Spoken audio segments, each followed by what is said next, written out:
keluar namanya surat keterangan grade 12. Oke. Buat Gibran tuh nggak perlu karena belum sampai S1 ini Pak, masih yang SMA ini. Saya ngomongin enggak, gue mau disclaimer dulu yang lo katakan tadi, yang bilang bahwa itu enggak disclaimer yang mana, kan gue cuma ngitung-ngitung dari cerita lo aja. Lu dengerin gue dulu, makanya gue nggak jelasinnya lu. Jadi dia itu kuliahnya itu ada di Singapura. Di MDIS. Tapi universitasnya di Inggris. Enggak. Lu kenapa? Bingung. Dan mana dosen? Dosennya terbang ke Singapura. Bibi, ada pesawat.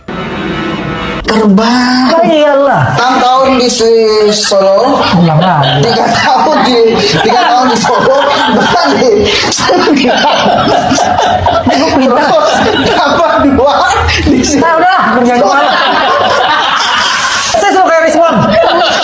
Hai, saya Kitty Ruth Kirana, Gen Z, Master Kebijakan Publik dari Tsinghua University, China. Selamat datang di Komentar Kitty Kirana, ruang di mana kita akan mengupas isu publik melalui kacamata kebijakan publik. Jangan lupa subscribe, share, like, dan komen. Komentar Kitty Kirana hari ini akan membahas surat keterangan Gibran. Rakyat Indonesia, saya ingin tanya, kalau kita atau anak kita mau daftar kuliah, bisa nggak cuma pakai surat keterangan sekolah tanpa ijazah? Jawabannya, tidak bisa, ditolak mentah-mentah. Tapi kita lihat ke atas. Untuk jadi wakil presiden Republik Indonesia, syaratnya sudah jelas loh di Undang-Undang Dasar, minimal lulusan SMA, lulusan SMK, atau lulusan paket C. Tapi apa syarat yang dipakai Gibran? Bukan ijazah SMA, bukan ijazah SMK, bukan ijazah paket C.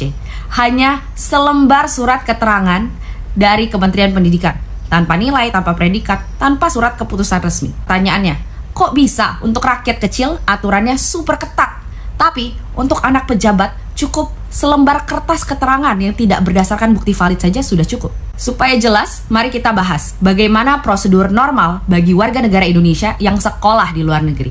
Kementerian Pendidikan biasanya mengeluarkan surat keputusan SK penyetaraan ijazah. Formatnya resmi, rinci, dan standar. Nama dan identitas siswa, nama sekolah dan negara asal, jenis ijazah, SMA, diploma, S2, tahun lulus, tanggal ijazah, konversi nilai atau IPK ke skala Indonesia, dan juga predikat, apakah memuaskan, sangat memuaskan, cum laude, dan lain-lain. Kenapa harus detail begini? Karena negara harus memastikan ijazah luar negeri memang setara dengan SMA atau SMK atau universitas kita. Kalau rakyat biasa pulang dari luar negeri tanpa surat keputusan ini, jangan harap bisa daftar kuliah di UI, ITB, atau mendaftar jadi pejabat. Sementara Gibran bisa melenggang, mendaftar, dan malah jadi wakil presiden. Sekarang mari kita lihat kasus Gibran. Kita lihat apa yang dirancang oleh Kementerian Pendidikan era Muhadjir Effendi. Bukan menerbitkan surat keputusan penyetaraan. Yang ada hanyalah surat keterangan tertanggal Agustus 2019. Isi surat keterangannya apa? Hanya menyebut Kementerian Pendidikan Indonesia era Muhadjir menilai bahwa Gibran memiliki pengetahuan setara tamat SMK, peminatan akuntansi dan keuangan di Indonesia. Tanpa rincian mata pelajaran, tanpa nilai, tanpa IPK, tanpa predikat, tanpa tanggal ijazah luar negeri.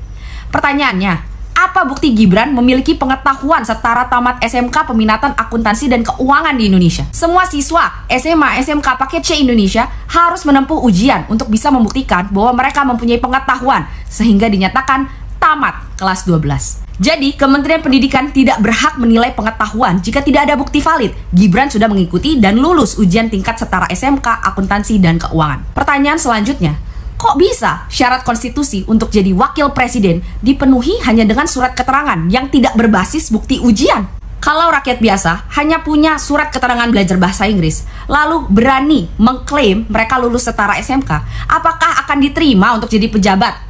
Jangankan jadi pejabat, daftar kuliah dan kerja pun ditolak. Dan jangan lupa, siapa Menteri Pendidikan saat surat ini ditandatangani? Muhadjir Effendi. Menteri setia Jokowi, 8 tahun ikut kabinet, sekarang juga dipelihara Presiden Prabowo. Apakah Muhadjir tahu perbedaan kursus bahasa Inggris dengan ijazah SMK? Atau malah pura-pura tidak tahu? UTS in Search itu apa sih? Itu bukan SMK. Itu program foundation dan kursus bahasa Inggris untuk masuk universitas. Durasinya 6-8 bulan. Bukan 3 tahun SMK, SMA, atau paket C. Tapi entah kenapa oleh Kementerian Pendidikan di bawah Muhadjir bisa disulap jadi setara SMK Akuntansi dan Keuangan. Disinilah rakyat patut curiga, apakah ada kong kali kong politik? Surat keterangan Gibran ini keluar 2019, menjelang pilkada pilpres berikutnya. Seolah-olah Kementerian Pendidikan dipakai untuk menyiapkan jalan politik anak presiden. Dan KPU, Komisi Pemilihan Umum, jangan lupa, KPU baru saja membuat aturan konyol. 16 dokumen Capres-Cawapres dikecualikan dari akses publik.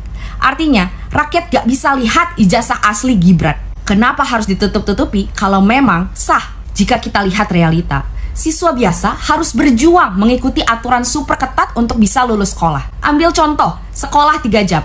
Sekolah kesetaraan yang didaulat memiliki kinerja terbaik oleh Kementerian Pendidikan Dasar dan Menengah tahun 2025. Di sekolah 3 jam, siswa hanya belajar akademik inti, 3 jam per hari, efektif, intensif, dan sesuai standar kurikulum nasional. Sisanya, 5 jam sehari dipakai siswa untuk mengembangkan potensi, coding, artificial intelligence, content creation, karate, sepak bola, seni, bahkan membangun bisnis dan komunitas. Tapi, meski inovatif, sekolah 3 jam tetap tunduk pada aturan resmi Kementerian Pendidikan. Siswa tetap harus ikut ujian, tetap dapat ijazah sah setara SMA.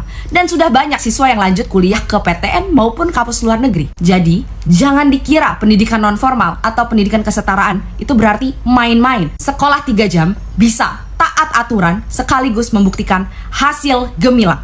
Jika sekolah 3 jam bisa patuh dan tetap inovatif, kenapa Gibran malah diloloskan hanya dengan surat keterangan abal-abal? Jadi, patut diduga ada persekongkolan jahat supaya rakyat menerima bahwa Gibran punya ijazah setara SMK.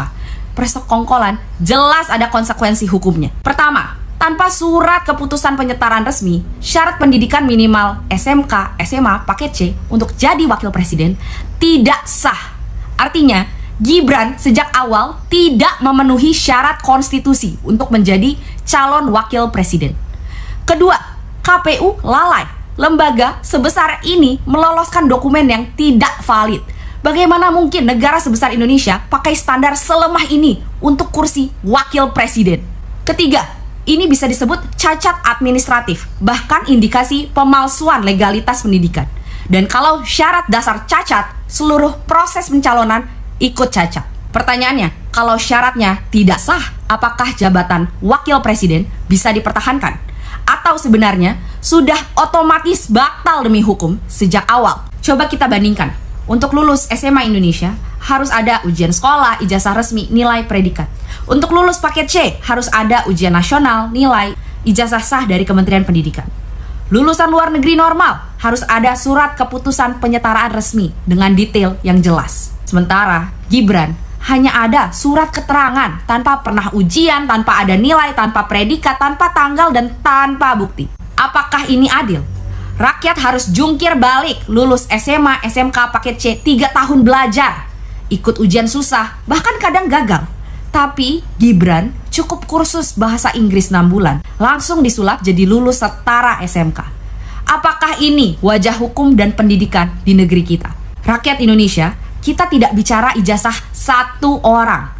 Kita bicara martabat hukum dan pendidikan bangsa. Kalau hukum bisa dipermainkan demi pejabat, maka seluruh rakyat dipermainkan. Oleh karena itu, rakyat menuntut Kementerian Pendidikan buka dokumen asli dan jelaskan dasar hukumnya. Muhadjir Effendi sebagai Menteri Pendidikan saat itu harus bertanggung jawab. KPU harus bertanggung jawab juga. Pecat komisioner karena telah meloloskan calon wakil presiden yang cacat hukum. Mahkamah Konstitusi wajib uji legalitas pencalonan Gibran ulang. Dan saat ini sedang bergulir gugatan ijazah SMA SMK Gibran, di mana Gibran meminta untuk menyelesaikannya secara damai, tapi ditolak dalam mediasi. Inilah saatnya pengadilan negeri dan hakim benar-benar menjalankan sumpahnya sebagai penegak hukum. Kalau syarat konstitusi dilanggar, Gibran harus siap-siap mundur atau dilengsarkan dari jabatan wakil presiden. Hukum berlaku untuk semua, tidak ada pengecualian, sekalipun untuk wakil presiden.